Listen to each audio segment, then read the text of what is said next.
বিএনপির প্রতিষ্ঠাতা ও সাবেক প্রেসিডেন্ট জিয়াউর রহমানের ৪৪তম শাহাদাত বার্ষিকী উপলক্ষে নারায়ণগঞ্জের রূপগঞ্জে ১০০ কোরআন খতম সহ ৩০,০০০ মানুষের মেজবানির আয়োজন করা হয়েছে। রোববার দুপুরে মুরাপাড়া সরকারি কলেজ মাঠে উপজেলা বিএনপি আয়োজিত এই মেজবানি গণভোজে অংশ নেন স্থানীয় বিভিন্ন পর্যায়ের শিক্ষক, শিক্ষার্থী, অভিভাবক ও দলীয় নেতাকর্মীরা সহ নানা শ্রেণী পেশার মানুষ। স্থানীয় নেতাকর্মীরা জানান, ফ্যাসিস্ট সরকারের পতনের পর দীর্ঘ ১৭ বছর পর তারা জিয়াউর রহমানের শাহাদাত বার্ষিকী ব্যাপকভাবে পালন করতে পেরেছেন।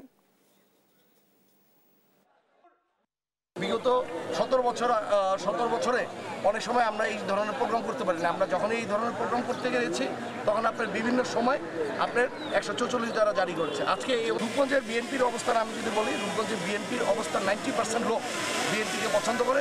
ইভেন মানুষজন অপেক্ষায় আছে কবে মানুষজন ভোটের অধিকারটা ফেরত পাবে, কারণ মানুষজন ভোট দেওয়ার জন্য সবাই অপেক্ষা করছে।